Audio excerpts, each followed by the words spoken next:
Hello friends, this is Shefali and once again welcome back to Gyan India. So काफ़ी सारे students को confusion रहता है कि UGC NET and UGC NET JRF दोनों में क्या डिफरेंस है। तो सबसे पहले तो ये मैं बता दूं कि अब से यानी कि 2024 से यूजीसी 3 कैटेगरी में एग्जामिनेशन कंडक्ट कराती है। पहली कैटेगरी होती है UGC net plus JRF plus PhD. दूसरी कैटेगरी होती है यूजीसी नेट प्लस पीएचडी और तीसरी कैटेगरी होती है पीएचडी। यानी कि अब आपका सवाल सिर्फ ये नहीं होना चाहिए कि UGC NET and UGC NET JRF में क्या डिफरेंस है, बल्कि ये सवाल होना चाहिए कि UGC NET JRF, UGC NET JRF PhD, इन चारों में या इन तीनों में क्या डिफरेंस है। तो सबसे पहले ये समझते हैं कि यूजीसी नेट जेआरएफ क्या है। तो जेआरएफ का फुल फॉर्म समझ लेते हैं, जूनियर रिसर्च फेलोशिप। यानी कि अगर आपका नेट के साथ में जेआरएफ क्वालिफाई हो जाता है, ऑब्वियसली जेआरएफ की मेरिट थोड़ी सी ज़्यादा जाती है, 2-3% नेट की मेरिट से। जैसे मान लीजिए कि नेट का सिलेक्शन या नेट की मेरिट आपके अपने सब्जेक्ट में 60% जा रही है, तो जेआरएफ की 62-63% जाएगी। तो जिन स्टूडेंट का नेट के साथ में जेआरएफ भी हो जाता है, मतलब उनकी मेरिट ज़्यादा आती है नेट से, जेआरएफ के मेरिट के अकॉर्डिंग आती है, तो उन्हें मिलती है फेलोशिप या स्कॉलरशिप। ये फेलोशिप यूनिवर्सिटी ग्रांट कमीशन यानी कि यूजीसी देती है, बट उन्हीं स्टूडेंट्स को मिलता है जो कि आगे पीएचडी करना चाहते हैं या रिसर्च के क्षेत्र में आगे बढ़ना चाहते हैं। तो अगर आपका UGC net plus JRF qualify हो गया है और आप घर पे बैठे हैं, तो उसका मतलब ये नहीं कि आपको फेलोशिप मिलेगा। फेलोशिप आपको एडमिशन लेने के बाद में ही मिलेगा और फेलोशिप का जो अमाउंट होता है वो होता है 37,000 रुपये, 37,000 रुपीज़, और पर मंथ आपको मिलता है। तो 3 साल तक आपको जेआरएफ मिलता है और आपकी चूंकि पीएचडी 6 साल की होती है, 5 से 6 साल की, तो अगले 2 साल के लिए जेआरएफ कन्वर्ट होकर के आपका एसआरएफ में हो जाता है और एसआरएफ में आपको 42,000 रुपीज़ मिलता है। ये सैलरी नहीं होती है, बहुत सारे स्टूडेंट्स इसको सैलरी या स्टाइपेंड समझने की गलती करते हैं। ये यूनिवर्सिटी बेसिकली आपको रिसर्च करने के लिए, जैसे मान लीजिए अगर आपने कोई टॉपिक ऐसा सोशल साइंस से जुड़ा हुआ या साइंटिफिक टॉपिक उठाया, तो उसमें आपके खर्चे होते होंगे, आपको आने जाने के लिए जो भी आप डेटा इकट्ठा कर रहे हैं, तो तमाम खर्चे होते हैं एक स्टूडेंट का, एक रिसर्चर का रिसर्च करने के दौरान। तो ये पैसे दिए जाते हैं एक स्टूडेंट को फीस भरने के लिए और रिसर्च करने के लिए।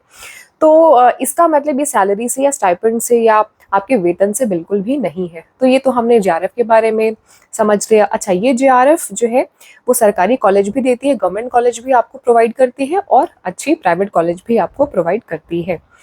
अच्छा, अगर आपका जेआरएफ क्वालिफाई नहीं हुआ है, आपका सिर्फ और सिर्फ नेट क्वालिफाई हुआ है, तो आप सभी पीएचडी कर सकते हैं, बट ऑल्सो आपको यहाँ पे जेआरएफ नहीं मिलेगा, यानी कि फेलोशिप नहीं मिलेगी। कारण क्योंकि आपका सिर्फ और सिर्फ नेट क्वालिफाई हुआ है।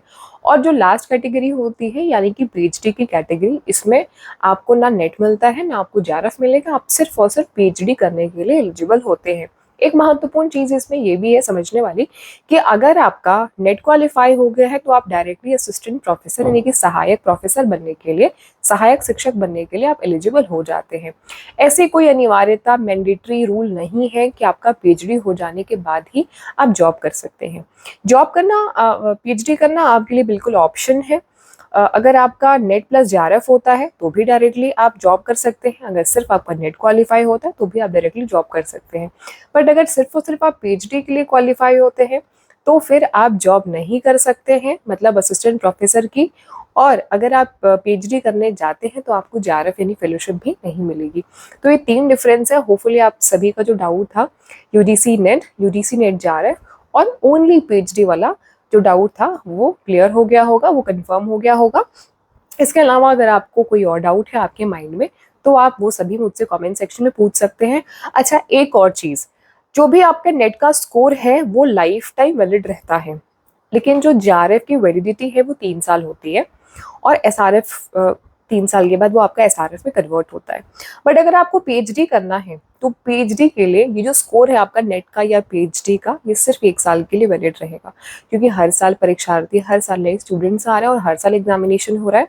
तो पुराना स्कोर, जैसे 2023 में अगर आपने क्वालिफाई किया, 2022 में आपने नेट क्वालिफाई किया है, तो उस स्कोर के बेसिस पे आप पीएचडी नहीं कर सकते। अगर आपको आज यानी कि 2025 में, 2026 में पीएचडी करना है, तो आपको विद इन 1 ईयर आपका नेट क्वालिफाई होना चाहिए किसी भी कैटेगरी में, पीएचडी की कैटेगरी में, नेट की कैटेगरी में, या जो फर्स्ट कैटेगरी है PhD plus net plus JRF, किसी भी कैटेगरी में। तो बेसिकली नेट पीएचडी के लिए स्कोर आपका नेट का 1 साल के लिए वैलिड है, और जो आपका सर्टिफिकेट है जॉब के लिए या किसी भी अन्य चीज़ के लिए, वो आपका वैलिड है अगले लाइफ टाइम के लिए। और जेआरएफ का तो मैंने आपको बता दिया, 3 साल में अगर आपकी फेलोशिप आप लेना चाहते हैं तो आप ले सकते हैं। Wish you all the very best guys. जाते जाते वीडियो को लाइक कर दीजिएगा। अगर आपको वीडियो इन्फॉर्मेटिव लगी, चैनल पे नए हैं तो सब्सक्राइब कर लीजिएगा। Good luck.